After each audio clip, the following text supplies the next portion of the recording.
YCS Vancouver is in just a few months, and I'm going to try to get a top with Dark Magician. Over the course of these next few months, join me on this progression and my journey to make Dark Magician as competitive as possible. Deep dive with me into my thoughts, theories, and let's craft the most optimal list for the 2023 format, ultimately leading me to the ultimate prize of a YCS top with my favorite deck. Hello you beautiful people, I'm back and we just got back from the sneak peek release of Duelist Nexus.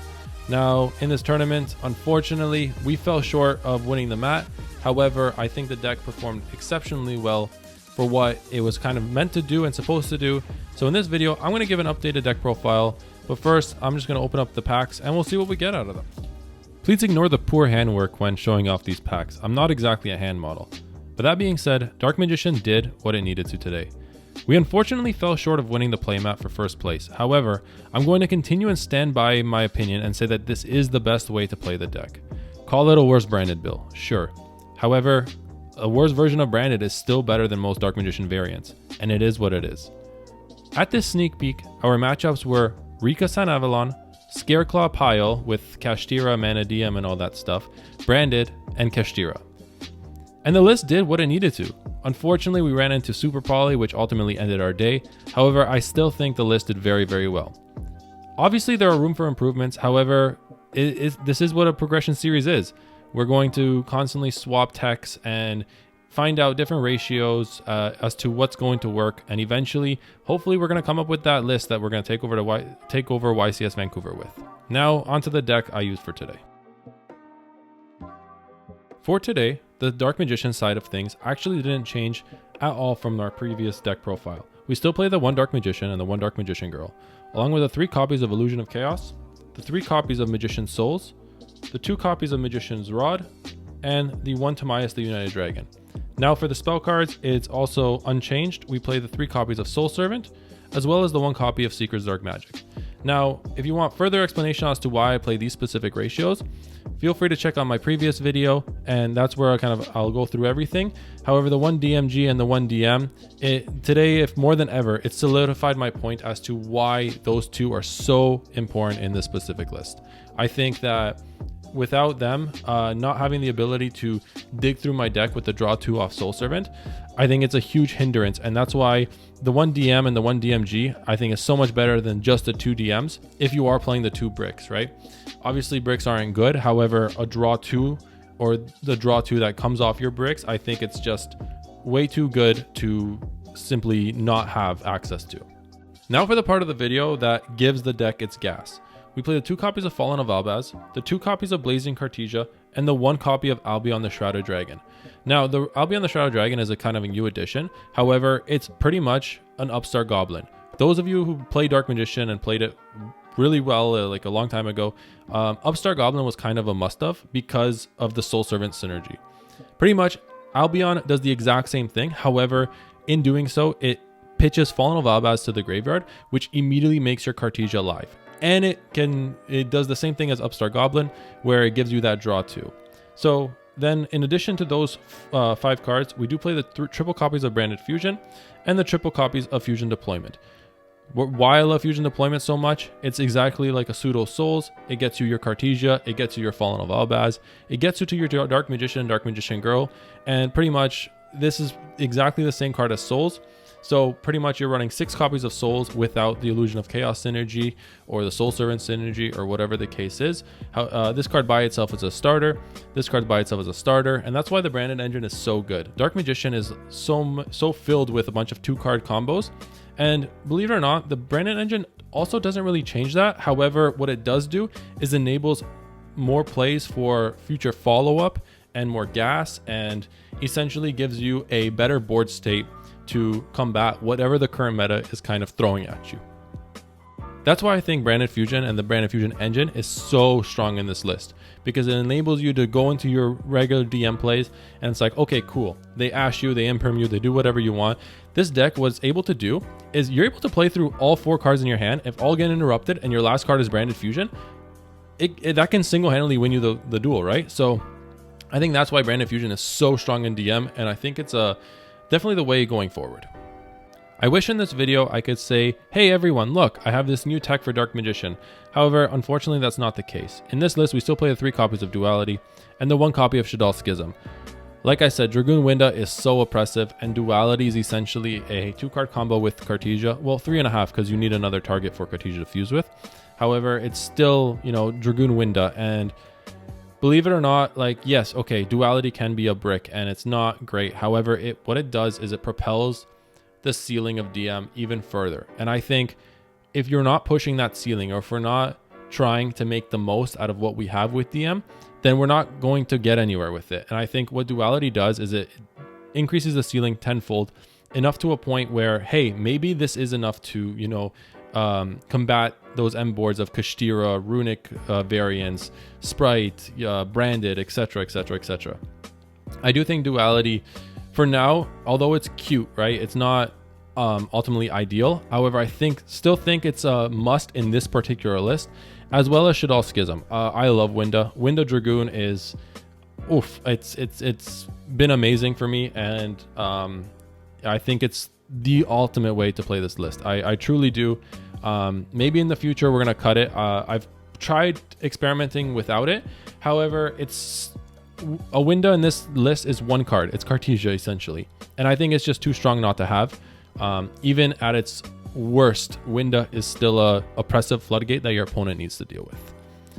This is the part of the deck that, you know, really pushes your game state going second. I know before we had the 3 copies of Dark Ruler No More and the 3 copies of Evenly Matched, as well as the 5 Bestials. There are reasons I cut them, and it's because essentially I felt that the Bestials, they weren't as good in the meta. Like I said, Bestials, they're only as good as their format allows them to be. So in changes that we've made, we are playing now the 1 copy of Triple Tactics Thrust, the 2 copies of Triple Tactics Talents, the 2 copies of Dark Ruler No More, the 2 copies of Secret Village of the Spellcasters, and to round off our deck, we are playing the 3 copies of Nibiru. Now, the reason for this is I think in a format that's heavily based around like these ridiculous end boards, evenly as good as and strong as it is, I don't think it's enough sometimes. That's why I opted to go for Nibiru. I think Nibiru is the card that replaced Nibiru evenly in this list, and it's strictly because I felt that if you stop your opponent from potentially developing that board at a choke point, especially that new Synchro deck, I think Nibiru is going to really blow out a lot of end boards before they're even allowed to form. Dark Ruler No More, you know how I feel about Dark Ruler No More. Opponent builds a board. I don't think like Ash Blossom, Imperms, I don't think they're enough anymore. So, you know, you really got to go for the kill sometimes, and Dark Ruler No More does exactly that. Now, these 5 cards were the Bestials, and what happened with the Bestials is they're so format dependent. So what I did was going first, I don't think a Bestial does enough going first. So we went with an Oppressive Floodgate and Secret Village, because Dragoon Winda Secret Village is an FDK almost all the time. Obviously, you know, you need to open optimally for it. However, I think it just wins game. And then Thrust and Talents are so good. Thrust was the absolute MVP for me today. This card is so bonkers. I know it's expensive. It just got a reprint as an ultimate rare. Obviously, I'm not encouraging everyone to go buy it, but if you have access to it and you're playing this game at like any sort of high level, regardless, not even DM related, like this is any deck, I think Thrust is such a stupid card. It's pretty much, hey, I'm going to search anything in my deck. I think it's so ridiculous, and that's why, you know, putting this card on my list has been truly a revelation. So that's it for the main deck. Now we're going to get into the extra deck. Another situation where the extra deck almost didn't change at all. We still play the 2 copies of Red Eyes Dark Dragoon. Best card in the deck. Best card in DM, period. Like, there's no reason to go into any other fusions when you have access to a fusion with Dark Magician in its name, right? Then we play the 1 copy of Dark Magicians. This card is so crazy in this list. Just the amount of spell cards you have and the amount of times DM and DMG fix your hand is so crazy with the Dark Magicians. Like the amount of, like today, for example, what happened was I had a relatively unplayable hand. I kind of opened with bricks. I ended up going Dark Magicians with Soul Servant and both DM and DMG engrave, and it was essentially a draw 3. that fixed my entire hand, and I was able to oppress my opponent to its limit. I drew into Secret Village, access to Winda, Dragoon. I opened the nuts, and I think the Dark Magicians being able to do that as a utility is so much more effective than any other DM card. And with DM and DMG in the main deck, I feel like the Dark Magicians even has a more so reason to be played, because ultimately if it gets outed, you get special summon your DM, your DMG. I actually, as a matter of fact, I crashed this card into a monster to summon DM and DMG, then went into Dark, Selene, access code, and started popping boards. So I think Dark Magicians, it's one extra card in the extra deck. It's never a bad card to go into. Well, it is a bad card to go into. However, it does have its scenarios where it could really shift the game on its head. Then we play the branded cards, the one Albion, the one Lubellion, the one Mirror Jade, the one Sanctifier, and then that's it for the Fallen of Abaz cards. And now we're playing our window package, our Grand Guignol, the one App Cologne, the one Shaddoll Winda, the two Shaddoll Windas, as well as the one Lulu Willith. This interaction with Grang and Lulu Willith is actually so ridiculous. It catches so many people off guard. I can't believe that people still don't read this card. This card is so awesome. And it really, you know, it applies that extra bit of pressure after you have Dragoon Window already. And it's kind of adds to the oppression in a sense, because with Winda up, this having Grang and Winda, for example, Winda and Winda on field and Grang in grave, you still can special summon, right? So Grang and Yol, what it does is it will banish itself, summoning Lulu, and Lulu is another form of interruption that you use your one special summon. So, right, it really allows you to utilize Winda to its fullest extent, even on your opponent's turn. That's why I think it's so strong. Now, for our Link package, we play the one Dark the Dark Charmer, the one Selene, and the one Access Code. Not much else to say about these three cards. They've been in like DM staples for as long as I could remember, for as long as I've been playing the deck.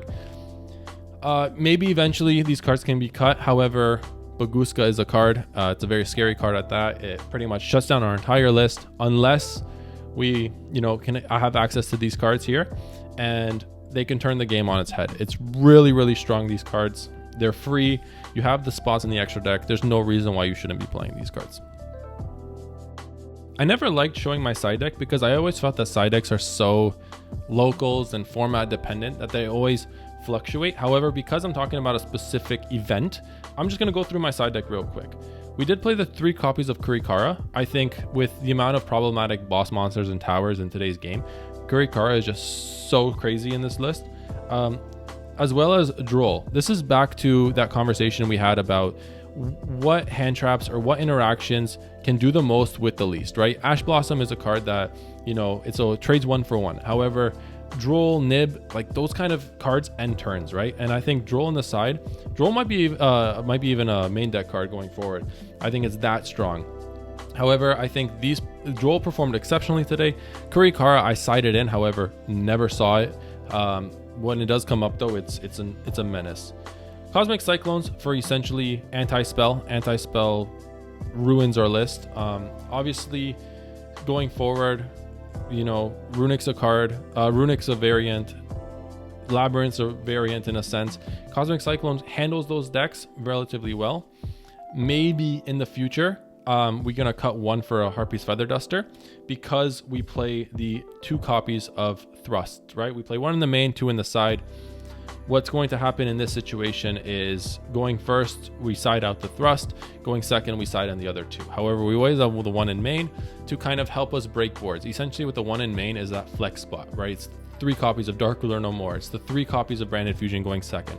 It's the 3 copies of Fusion Deployment, right? It's that last bit of interaction we might need if, on turn 0, right? No siding, and our opponent ends up going first and we open the Thrust, right? So that's what it's kind of for. We have the other 2 in the side, and we also have the 1 Secret Village in the side for the same reason, right? Going first, Secret Village is a menace. That's why it's so strong. However, going second, it's dead.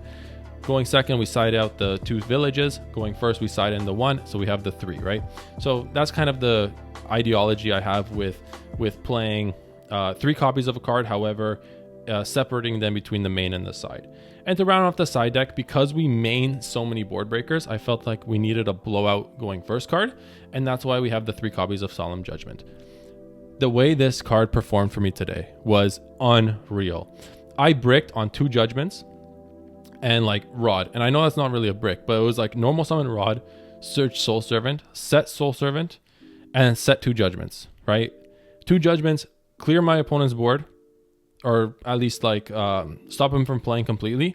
Then you Soul Servant Illusion of Chaos, you draw your card, and then, you know, Illusion of Chaos gets your Souls, Magician Souls special summons DM or whatever the case is. Then it banishes itself, and you're like immediately back in the game while your opponent wasted significant resources walking into a Solemn Judgment. I think this card is so unbelievably strong.